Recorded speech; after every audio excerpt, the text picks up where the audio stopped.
What does it take to make workshops work?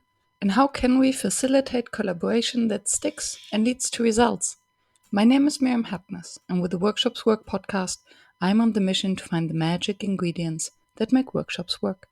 Today with me on the show are two returning guests, Elise Keith and Dave Mastronardi, who are organizing a global experiment to test whether working from home and the screen is killing creativity. So stay tuned to hear behind the scenes and some thoughts about creativity. Elise and Dave, welcome back to the show. I am thrilled to have you here today.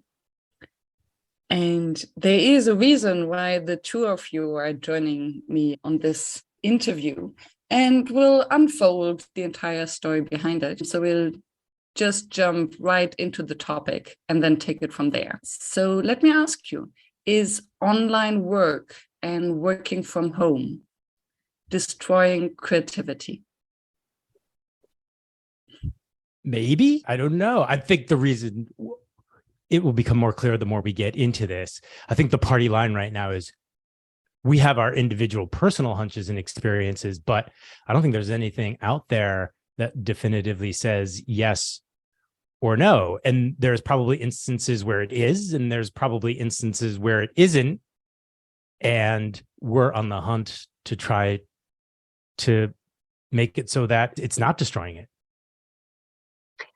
I think that's the key, right? Yeah, maybe, and maybe for you, or maybe for you, but not for me, or maybe me for me, but not for them, or the context of that question should be rich. And it isn't always. So how is it for you? What is your perception on, and how would you even measure creativity? So in this process of finding out where it's destroying, where online work is and is not destroying it, I have learned something about creativity, which I didn't know about it before, which is the definition. I always just approached, oh, that's creative when I saw it. And it was more of what we call a gut feel. So I've learned the proper definition. The definition is that it's a process, a product that is both novel and useful, which is that last part. And at first, when I heard it, and this was from our interview with one of our advisors, Dr. Ronnie Ryder-Pahlman, useful, I didn't buy it at first. And then the more and more I thought about it, yeah, if it's not useful, then it's just thought-provoking. It wouldn't necessarily be creative. So it has to solve something. But as far as measuring it, we are relying on people who do measure these things to help us with that. But that's always been me more just subjective style from a measurement standpoint. Oh, that's really creative. Or, yeah, okay, I guess I could have thought of that too. Maybe it's not as creative as it appears. It sounds as if you at least used to measure creativity only on the first part of the definition. So it's novel. So is it creative or is it novel enough? Air quotes. And although I would love to go down the rabbit hole to discuss whether creativity has to be useful and whether this is a necessary condition, before deciding to go there or not to go there, I think it's maybe a good time to take a step back and to ask, why do you actually care? And maybe give us a little bit of an insight of the project you're currently planning and where it all started, that you even asked the question whether online work and working from home is destroying creativity. I think your previous question, how do you measure creativity for yourself, leaps ahead and presupposes that measuring creativity is a thing that we do as designers and facilitators and whatnot. And I have to say, part of the inspiration for our current project was being confronted by a research study that looked at whether meeting in person or meeting online was more creative. And it posited that meeting in person was, in fact, more successful for more people. They were able to come up with more creative measures, ideas, and they measured them. And I looked at that study, and there were a number of things about it that were confusing to me, but one of them was that they were able to measure the relative creativity of a bunch of ideas that were brainstormed by students. And I'm like, how do you say that this alternative use for a Frisbee is mathematically more creative than this other alternative use for a Frisbee? And they had a way to do it. So there were a number of things happening in this research study that was published in April that posited answers, right? It posited that when we are in person, we can be more creative. And when we are meeting over video conference, that inhibits our ability to be creative because our eyes are looking at the cameras and the screens rather than taking in all of the things that from our rich environment that might stimulate that creativity. And the media picked this up. Now, the study itself is narrow. It's looking at a very small thing. It's trying to come up with a very isolated variable, simple answer. But the media picked it up and said, okay, that's it. The research is in. The evidence is clear. Zoom kills creativity and remote work is dead. Which is pretty ballsy, frankly, and not actually reflective of what was in the study. And one question, just to clarify, did the study actually claim that the number of ideas that students came up with related to a very specific prompt can be stated as creativity? Or was it really just, okay, these students came up with more ideas, and hence our study shows that people can come up with more ideas on-site than online, and the media just interpreted it as creativity? There was a nod to that. The last part was, yes, I think the initial study said there's more quantity of creative ideas generated online. It was statistically significant enough for the paper to come out and say there's an edge here. Of course, the media picked it up and went hyperbolic with the headlines. To the first part of that question, I don't know that they went through each of the ideas. So the methodology was... Oh, they totally did. They totally rated them based on creativity because they had decision quality based on, yeah. So anyway. But I think where I was going with that, I didn't get the sense that they threw any ideas out because it wasn't quote unquote. They didn't say, oh, that's useful or that's not. I think they ranked them, but they weren't throwing anything out because if it was said, if somebody came up with the idea, I think it was just considered, oh, that's an idea. We're going to throw it in the Okay, so every idea is valid, but it's not. Yes. It didn't necessarily solve so let's take the use of a Frisbee, for example, come up with a creative use. I think really what they said was come up with an alternative. I think that's what really it was. If you and I could sit here and agree that we could use a Frisbee as a coaster, that we counted that. But I don't know, I have right on my desk here, I have 9 other things on my desk that could also be used as a coaster. It's not necessarily solving a problem that I have. It's just an alternative use of a Frisbee.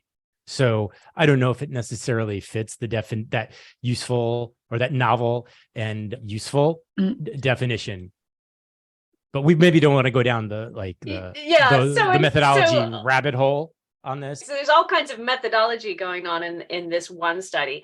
And some of which we can agree with, some of which we might not agree with. But the key point was that the media took it as a done deal, black and white. This is how this works, and this is how you need to make your workplace decisions based on what the research says. I think the other point to add in the methodology, there is nothing in the methodology that any of us here, and probably anybody listening to this podcast, would actually recreate if they were hired or if they had to go in and run a workshop or a meeting for some sort of creative output.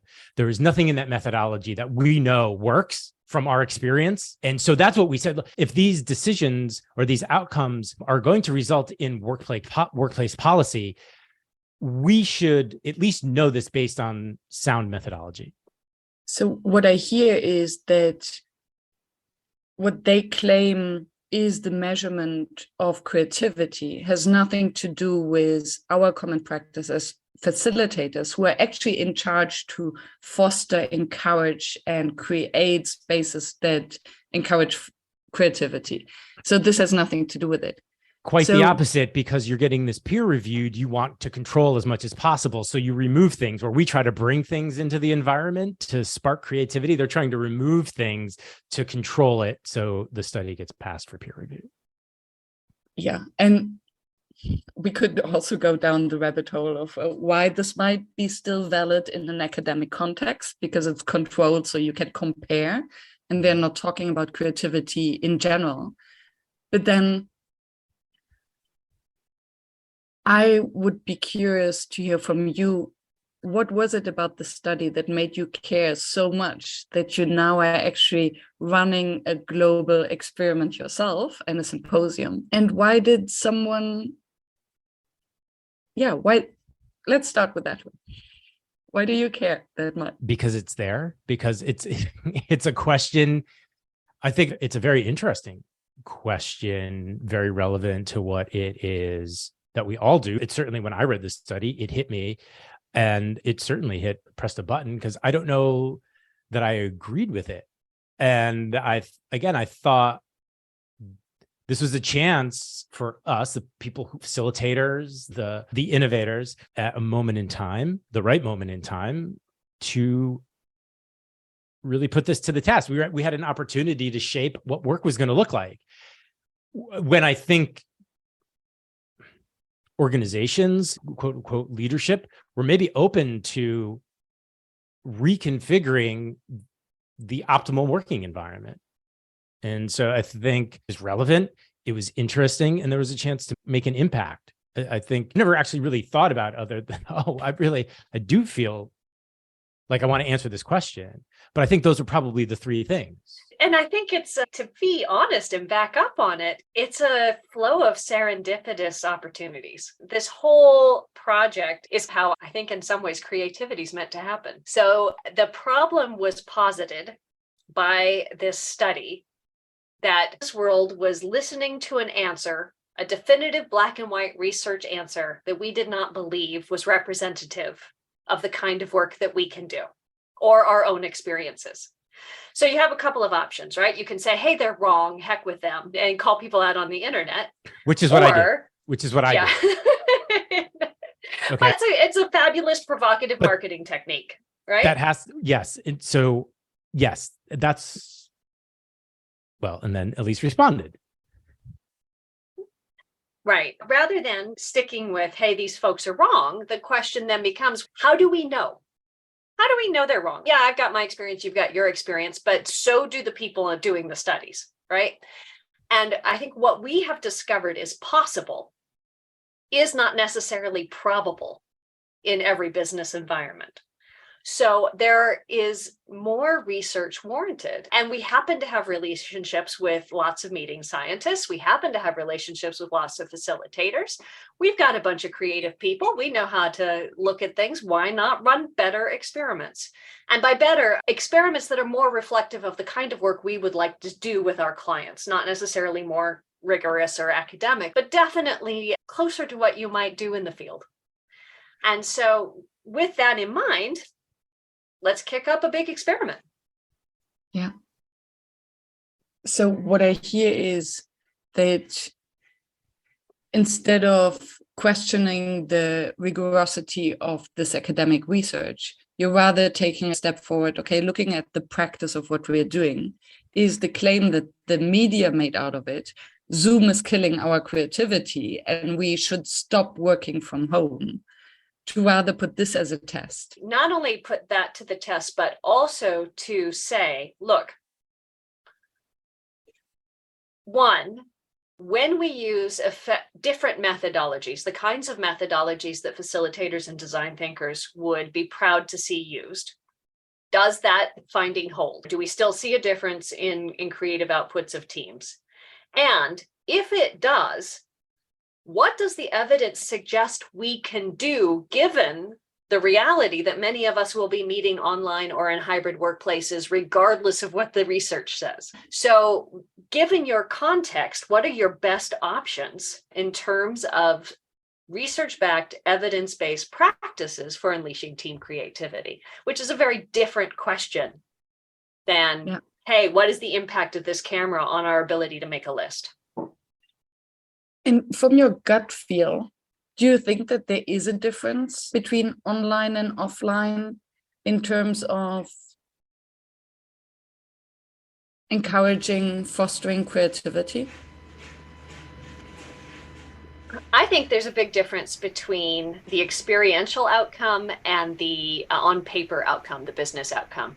Personally, I suspect that teams meeting online using tech to enable their workshops will come out with more stuff, right? They'll have more ideas. They'll be able to use chat. You'll have more quantifiable communication episodes or interactions because there are more ways to communicate and collaborate when you've got tech that enables all the quiet voices. I think people who meet in person will talk about that being a more meaningful personal experience. And they will have trouble where they're distracted by the cookie bar and we may have to throw their data out, but otherwise it will be potentially something that has deeper resonance and deeper ability to change minds, hearts, and feelings. That's my gut.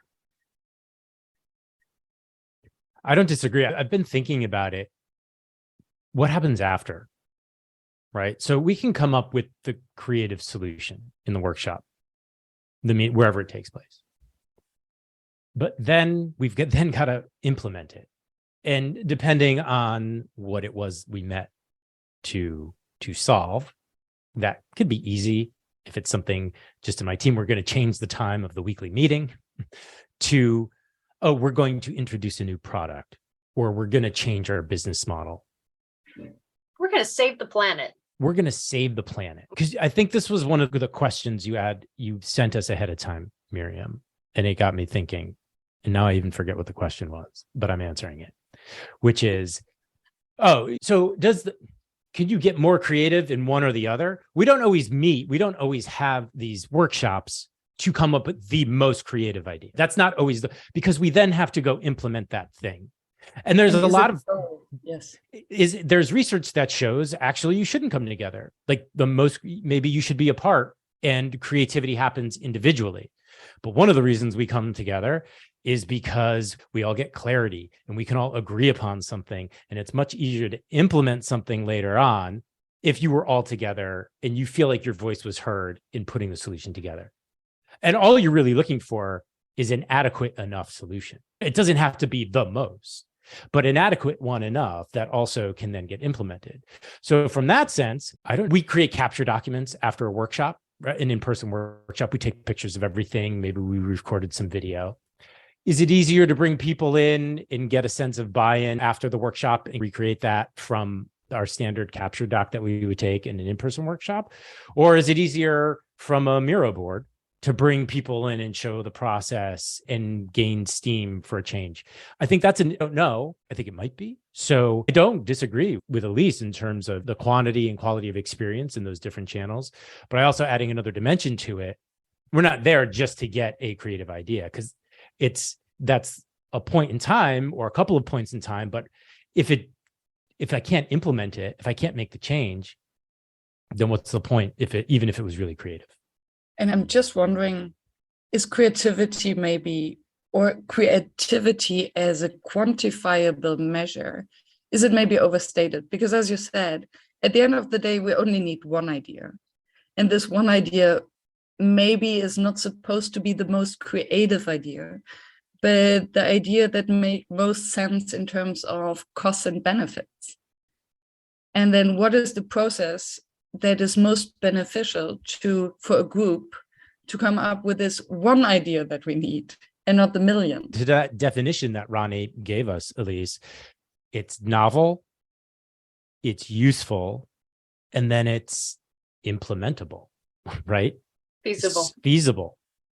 Better word. I think one of the things you're getting at is one of the challenges that we have with this whole program. And just to set a little bit of context, because I don't think we quite have yet. Study inspired us to get together. We said, okay, let's run a better experiment. And to do that, We've created an advisor board and laid out a whole plan, which begins soon with a kickoff symposium where we bring people in to explore all of these questions, right? What is creativity? How do you do things online? What's going on in the brain? Should you even do this? How do you set up your workplace? All these kinds of things. After which, we'll figure out exactly what these processes are and run some experiments. And one of the tensions we have is that we have the starting spot. We've got this egg, which was a very narrow study on the effect of camera use on brainstorming and deciding which of those brainstormed ideas was best.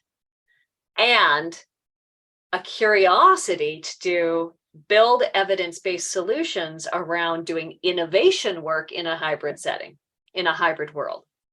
Innovation work asks for different kinds of creativity at multiple stages throughout the solutioning process, right? So you're going to bring a new product to life. There is creativity in the whole idea of what might we even do in the first place? Creativity in how do we engage our users?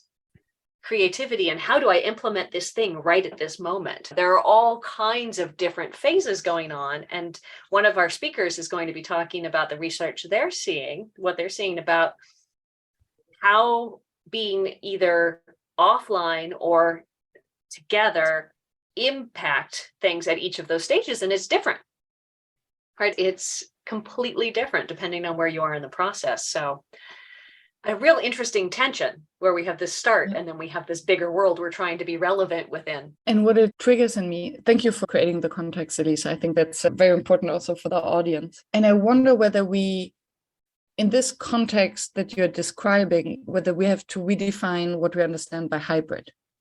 Because hybrid at the moment is used as some people in the same space and do something together and others join from online to work together with the same group.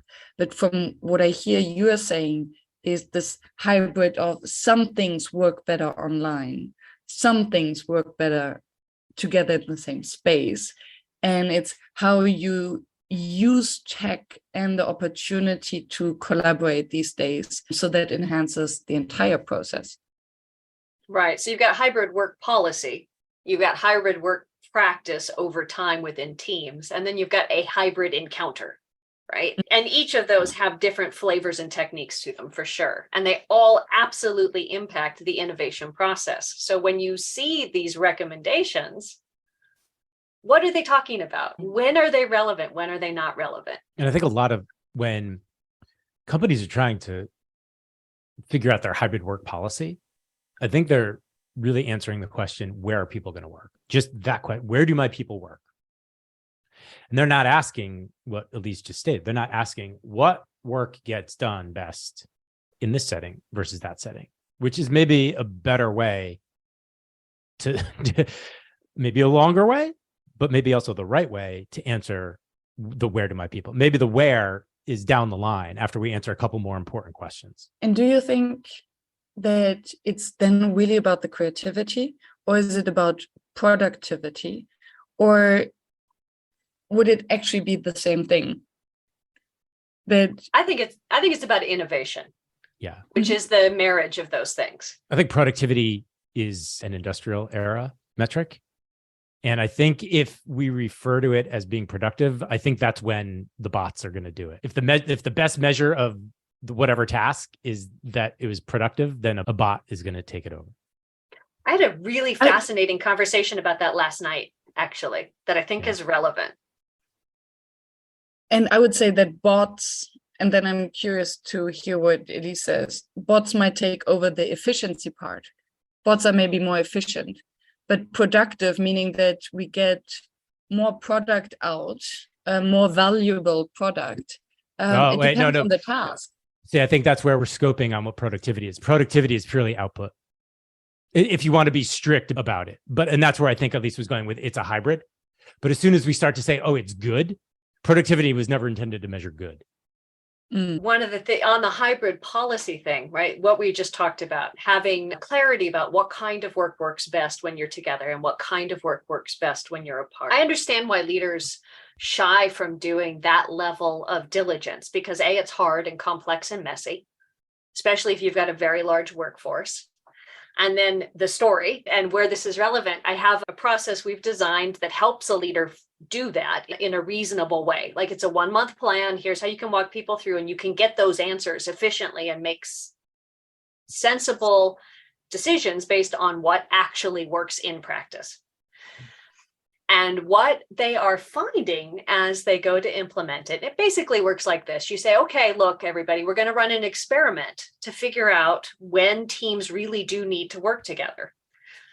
Our evidence seems to suggest you want to be in the same room if you're doing something like brainstorming, for example, or having your sensitive team conversations or those kinds of things, and that most of these kinds of work can be done remote. But to see if this is true for us, we want you all to come and spend a week in the office with your team. And during that week, every day, you're going to, at the end of the day, say what worked better because we were here, what was harder. And you're going to gather the data. And at the end of the week, you'll say, okay, this is what we want our plan to be. We don't need to come in at all, or whatever it is. Leaders have been trying to do this. And one of the things they're finding is that some of their team members have moved to other cities. Some of their team members have decided that they have medical exemptions that mean they can no longer drive more than 10 minutes. This whole, we are not used to doing it. And one of the things they keep hearing is, I don't do people anymore. Whoa. I don't do people anymore. You can talk to my union rep because I don't do people. Now, if you are someone who does not do people, that's a good candidate for a bot. Because what is the work of the future if it doesn't require you to make a decision, make sense with, form agreement with another person? Yeah. Yeah, at least the knowledge work size. Yeah. Everything that doesn't require collaboration and cross-pollination can eventually be, and is repetitive, can and will eventually be replaced by bots. Especially on the knowledge work side, I think. The number of bots out there that can answer support calls and scan the forms and make automated decisions and write quick articles. Or emails. And then there's the people side. And then there's a people side. And when we look at, and I'm sure there were studies about that, with people who believe that they're speaking to another person versus they're believing that they're speaking to a bot, they would rank their experience more enjoyable and pleasant when they had the impression that they talked to a real person. Unless it was, I think, unpleasant. And then they would be more forgivable towards a bot than towards a person. Right. We just don't expect as much from them. Yeah. So bringing all of that back to this experiment, right? The decisions about when and whether we need to bring people together are enormously complex right now, partially due to things about how our practice has evolved. In the facilitation world, we can do amazing things we couldn't do 3 years ago online. So a lot more is possible. And we have interesting resistance on both sides. People who don't want to do things online still and want to bring everybody back together, and people who never want to come back together and see their colleagues again. So this is quite an exploration. And is it possible that the two coexist? So what if it was, and I think you mentioned that earlier, what if it wasn't really about online or offline or the tech or the methods, but it was purely about personalities? What if there are personalities who do work better in the same space with other people and others who work better online if there's the safety of a screen and social distance present? Don't you think that's probably true? And has to be irrelevant at the same time? Yes, I believe this is true. And if I understand you correctly, correct me if I'm wrong, it sounds as if we agree that although we all have our personal preferences, it still makes sense to sometimes force us to get out of our comfort zone. So if I prefer online, it would be valuable for me to meet a group in person on site in the same space for a brainstorm, because for creativity, we do need these different personalities to come together. That's what we are doing with workshops and facilitation anyway, right? So how can we create sufficiently safe space or comfortable spaces for those who actually don't do people anymore to still feel comfortable doing people? So this is interesting. I went back across, we conducted interviews with our 8 advisors, you being one of them. And one of the questions that we asked was, what's the most important job skill for the next 5 years?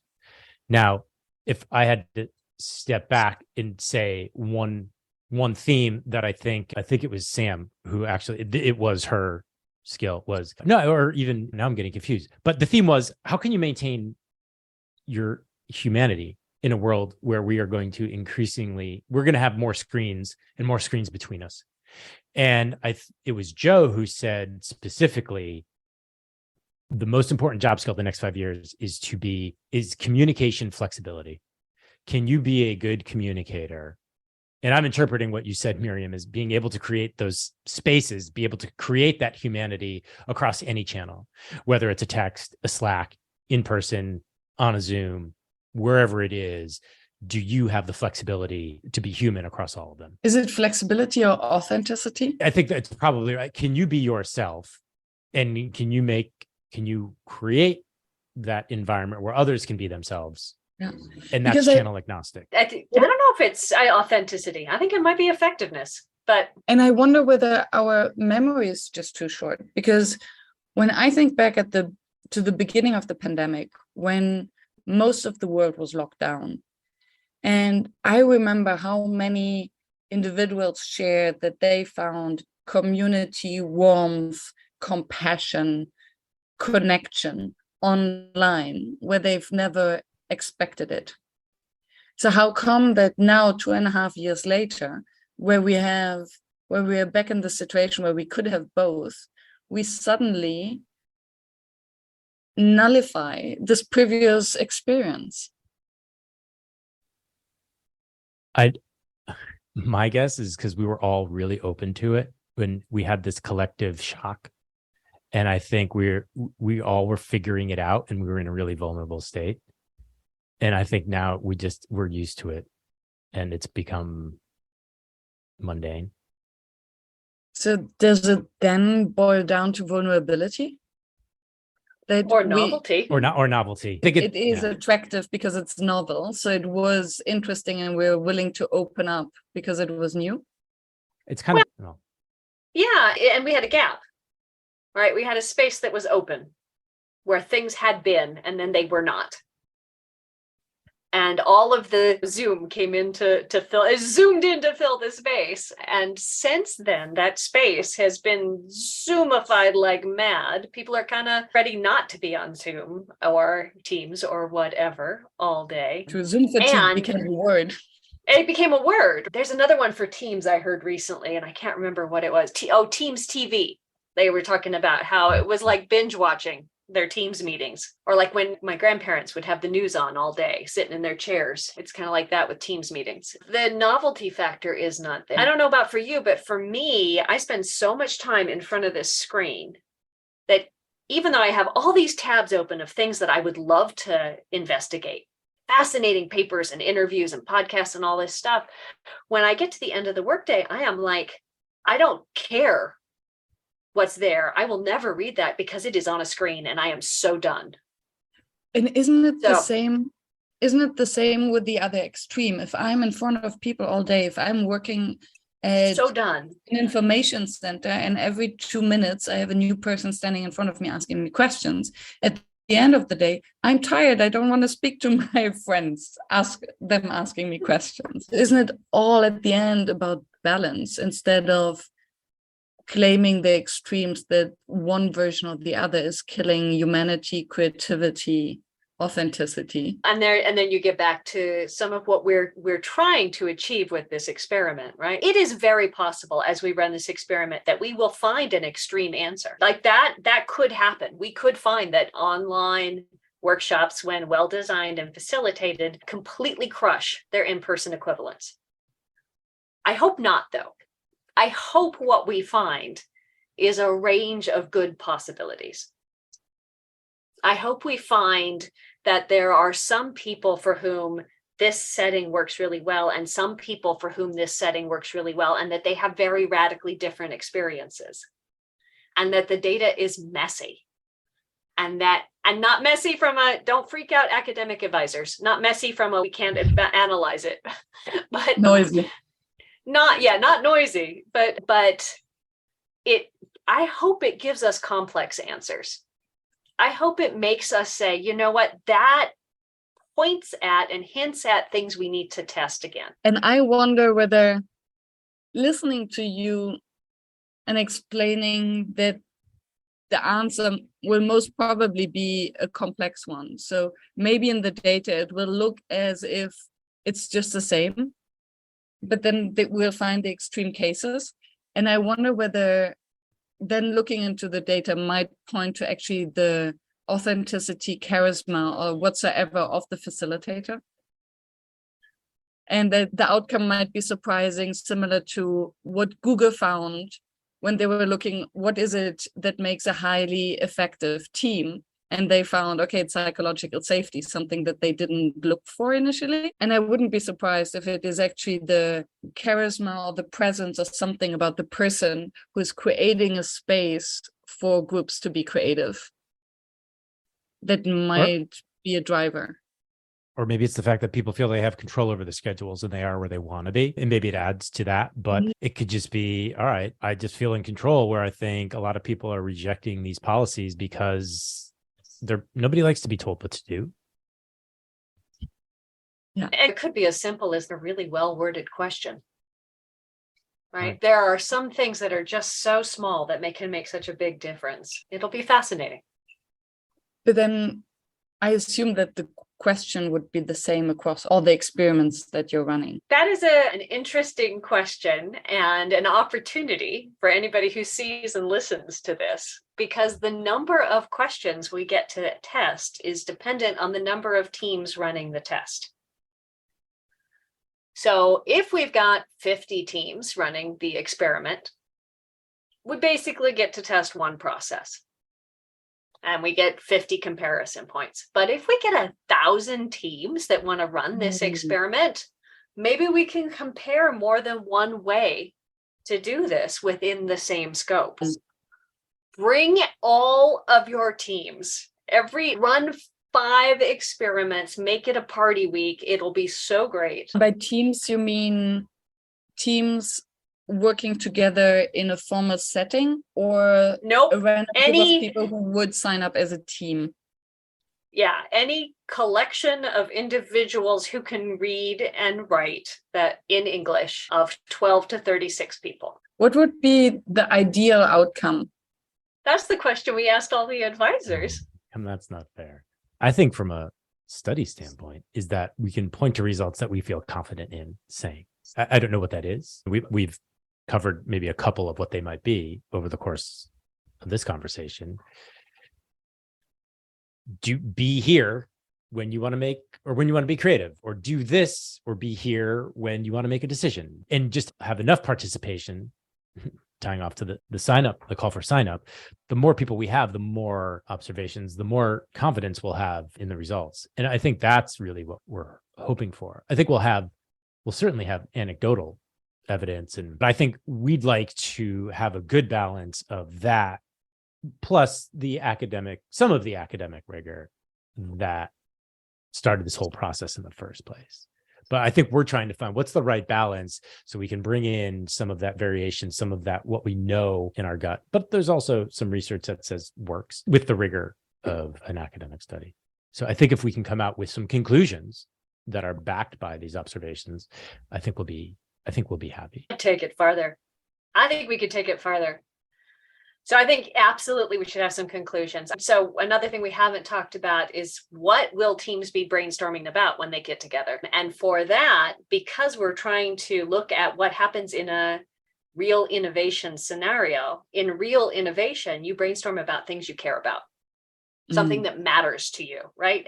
You've got a product problem, you've got a family member you need to find a new housing for, right? There are real things that matter in your real life that need to be dealt with. How do you do that in a global experiment with volunteers? Our thought was that, hey, we all live on the same planet. Maybe we can do some brainstorming about some of the issues that are facing us at a global level. And so we have invited people to come and present challenges related to global sustainability, economic equity, all of these kinds of topics. And we will be selecting one of those. The people at the symposium will crowdsource and select one of those for us to use in this experiment. So as an outcome, ideas from experiment teams that might actually make a difference in how we work collectively to live in a better planet in the future. So that's one thing I would love to see happen, like actual honest to goodness change. Second, ideas, evidence that changes how teams meet when they are together, lets people say, hey, we do need to come together, or we don't need to come together, with confidence so that they can help equalize some of the preferences on their teams. Third, fabulous hope and energy pumped into large-scale studies like this, so that the research community and the practitioner community can partner more often on more complex, more nuanced work that has a better chance of being immediately relevant to the kinds of things we need to do to make better workplace policies going forward. And then I want to change how people think about these kinds of questions. I want to be part of the growing movement that makes people go, when I see something out there that says black or white, I start thinking, how might we test that? What else might be going on? How can I investigate some more? Critical thinking. Yeah. And so it's not, we have to be together or we have to be online versus offline. There's none of this versus stuff when it's talking about how to come together as people. Yeah. Which brings us back to the facilitator's mindset, right? Where we replace the buts or the either or and bring them together with an and. And what I hear is your vision to find a way to counteract this fake news era. We see a study, and then instead of just quoting it or taking it for granted, looking at different ways to interpret it or to question it, challenge it. Use it even, but go ahead and get complex, get long-term, get comfortable with being curious. I think that would be a great outcome. So what I hear is that the issue with the initial study, and where one thing that might already make or break creativity, is whether actually the people care. So can we be creative about something that is irrelevant to us? Like, how do you do useful? So one of the original prompts was creative alternative uses for Frisbee, and it's uses. Why should one care? Yeah. So according to you, what are you doing to engage teams in creative idea generation? So as facilitators, so you're inviting other facilitators to come up with designs to test. And I would be curious how you as practitioners, facilitators do it. I generally approach this kind of work to try to set as much context before answering the thing. What are the usefulness of a Frisbee outside of throwing it back and forth, if that's the important question. Setting context, using metaphor, using visual thinking to frame the problem, to come at it differently, then go and try to answer the question after you've warmed up. I think a lot of times people want to jump in a room and just say, all right, so what are the creative uses of a Frisbee? And that's where I think initially the rejection of the methodology came in, is because there was nothing in the room. There's nothing in the methodology to spark anything. Then back to the question, the prompt, what Elise said. Yeah. Mm. So I think the more lateral, the more slanty, it may seem or disconnected or irrelevant at first. And I can't tell you how many workshops I've been in the first quarter, the first half of the workshop, people are wondering, when are we going to get to the question? But then in the back half, you realize all of that was done because when you then pose the question, you generally create a more useful and thoughtful solutions. Would you compare then with a sports competition where you cannot ask people to compete and to run as fast as they can if you don't give them the opportunity to warm up their muscles before? Yeah, I use that a lot. I say sometimes, like, going in and asking the Frisbee question, the first thing, it's like putting Usain Bolt in a box for 2 hours and then opening the box and telling him to go run 100-meter dash. Yes. Yeah. You got to warm up. I use the dancing metaphor. I think you need to do more than warm up. You have to warm up, but you also have to learn how to work together. So there's the warming up of your own facility to be present and in the space. And one of the facilitators I admire says, give the moment for the soul to arrive, which I think is a lovely saying. But there's also how we are a we together that is shaped collectively. And in dancing, do either of you dance? Sure. Yeah. Have you ever done salsa or ballroom or tango or West Coast swing or any of these things? You hold your partner and you create a frame. And if your arms are floppy and they go to move, like when they move at you, and then you can't work together, right? So you need to create just enough tension between the two partners so that when one moves, the other knows to move too. And you can communicate, right? And that, getting rid of the noodle arms, that happens when a group doesn't know how to lead and follow and interact in a way that keeps them in the dance, is an incredibly important part of getting to that place where you can then be creative, in my opinion. So for me, when I do team creativity, we do a lot of noodle arming stuff and then we go away. We don't do it in a single session necessarily with all people talking to each other all the time. Which is interesting because especially with the frame and dancing, it's then the muscle memory that works. Mm-hmm. It might not work sleep in on the same session, but then 2 days later, 3 weeks later, suddenly it works. And this makes me then wonder whether, if you're inviting teams versus groups to sign up for the study, to take part, it would then be interesting to see whether those who signed up as a group of friends who come and brainstorm together, whether they are more creative, in air quotes, by generating more ideas, as compared to a group of strangers or a group of teammates. And related to that, I then also wonder whether the outcome of the study of online versus offline is actually not driven by the online or offline, but by this time together as a warm-up, even if it's not used as a warm-up. So is it possible that by simply being together in a waiting room, in a physical waiting room, where we see each other's presence and where we have small talk, just because we can, already has an impact on the creativity that follows after. And this is something we cannot replicate online, this kind of waiting room where you just turn to your neighbor and have a little chit chat before we start. Fascinating. You're right. That might be a huge difference. I also think it's going to be fascinating because we've reached out to communities like yours, like Miro, like Mural, Butter, all of these groups of facilitators who swim like this together all the time. Yeah. Social lubricant, technical acumen, put those things together.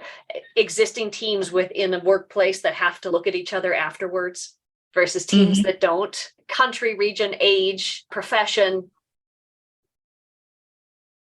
Now, if we can find commonalities that span all of those differences, that's fascinating.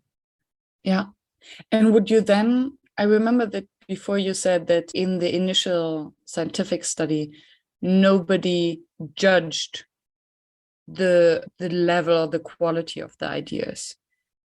Is this something that you would do in your study? So if you're asking teams to generate ideas for a higher public good, like saving the planet, how do you judge whether an idea is good or bad, or is an idea just an idea? So I think in the original study, they did actually have them rank them based on creativity. In this one, we have 4 measures. We're asking the teams to find out. So the test period is 90 minutes. And in that 90 minutes, each group, each collective needs to come up with some responses to a challenge. And out of all the responses they come up with, they need to narrow down on 2 to 3 that they consider to be novel, useful, feasible. And I think of it as sparky, but I believe the way that the question is worded is the kind of thing that you would be interested in investing your personal time or resources into making happen in the world. Love it. Are we engaged? Are we willing to put our time where our mouth is and to get skin in the game? Reminds me of Gustavo Razzetti, who asked teams to vote for the idea that they're willing to risk their job for. Right. With teams. Yeah, that's fabulous. Have the hard conversation and be clear about it. Yep. So those are the measures. So the teams themselves will identify, ideally, if they make it successfully through the process, 2 to 3 responses that they rate highly on those criteria. And then the responses from all the teams come into a collective database. And experts in those domains, so if it's single-use plastics or water or circular economy or whatever it is, can also take a look and comment on those solutions or responses and say, you know what, we've never even seen any idea like that. Fabulous. Or, ooh, we tried that and that doesn't actually work. But if you put this one and this one together, and we'll see what comes up. Beautiful. Now I understand why you see the impact of this study so much wider beyond the pure outcome, is online or offline better in idea generation. Yeah. What is it that kills creativity? I'm always asking the question how to make a workshop fail. So how can we fail creativity? How can we kill it? Lack of physical well-being and emotional well-being. Yeah.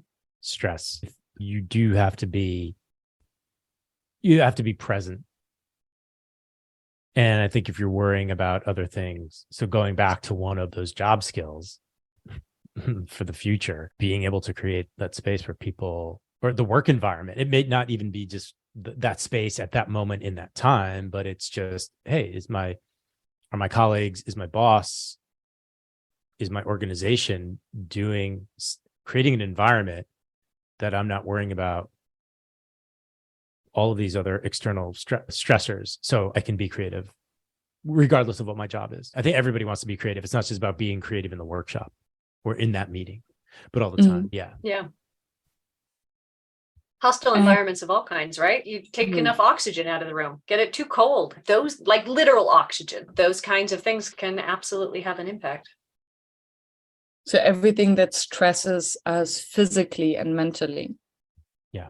And then, or even have the boss in the room. I think there is a performative factor if you've got the right or the wrong people in the room. And if you feel like you're performing, that's a stressor. And you're not putting your full energy into being creative because you're aware that somebody is judging you. Yeah. But adrenaline can also be a push factor there are good get constraints us to our best performance. There Similar are good to constraints. time constraints. Time constraints can be motivating, and if they're too tight, then they become stressful. So and there's the facilitators art, right? So there have been a number of studies that look at like, is the impact of hierarchical power dominance inhibiting creativity? So the boss is in the room and therefore I won't say the thing that's risky because then they'll think I'm dumb and not give me the promotion. And there was one study that said you have everybody sit in small groups and tell embarrassing stories from their childhood. And once you hear the boss's embarrassing story, okay then. And I think, Miriam, you talked about having people explain something about them that's very boring. Some of the things we do that equalize power structure as a facilitator can help with those. So I think one of the things that's interesting is knowing this list of things that inhibit creativity and going, what if those are in our control, or things that we can not necessarily control, but we can nudge. We can shift and poke at to see if we can minimize the downsides and increase the probability of awesomeness on the upside. And I think snacks are like a huge happy nudge. I might actually be hungry right now. But they do make a difference as well. Like it's the sugary, carby snacks right after lunch or at the coffee break versus something that's more energizing. Yeah.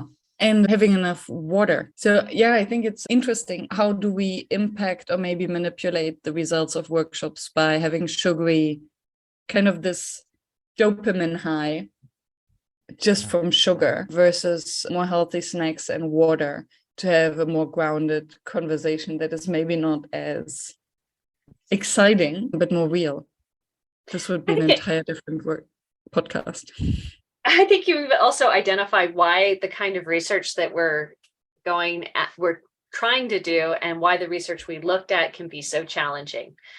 Because in that study, they had 2 people and they gave them 5 minutes, right? So with 2 people, 5 minutes, a single question, simple things, you can really look at the impact of the camera, right? Yeah. And if all you're trying to ask is what's the impact of this camera, how do you eliminate as much as possible the impact of whether or not they're hydrated? Just don't give them enough time to get dehydrated. They got 5 minutes, that's it. All of these things really do make answers very hard to come by. So it'll be fascinating to see how much we come up with that does in fact look like answers in a complex environment, because these are much more complex environments versus suggestions, hints. Fascinating. So I'm looking forward to having you back here after you run the studies to discuss some of the results and insights. And to see what you think about all of your experiences participating in on that too. Yes, and definitely hosting a few of the experiments. Before we're closing, is there anything that you would have wanted to share that we didn't touch upon yet? I would like anybody listening to this to hear this as an invitation. So we have talked about how we're putting together this experiment and the symposium and all of these things, but that doesn't mean the we is exclusive or fixed. There are opportunities to come in and help shape every single pace of this work. So if you see some question that we are missing or some angle that we need to test, please come get involved. Please come and get involved. Sign up for your team to submit a design and sign your team up to run whatever the winning design is. Sign your team up, your clients up to run the experiment. Yes. Thank you. All the information is in the show notes. Awesome. Thanks, Miriam. Thank you for staying tuned and for listening to the show. I know how busy you are, and I appreciate that you're sharing your 2 most valuable resources with me and my guest, your time and your attention.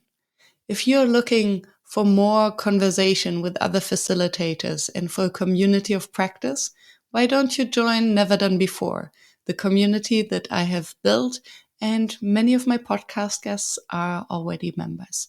Visit neverdonebefore.org, and I wish to see you there.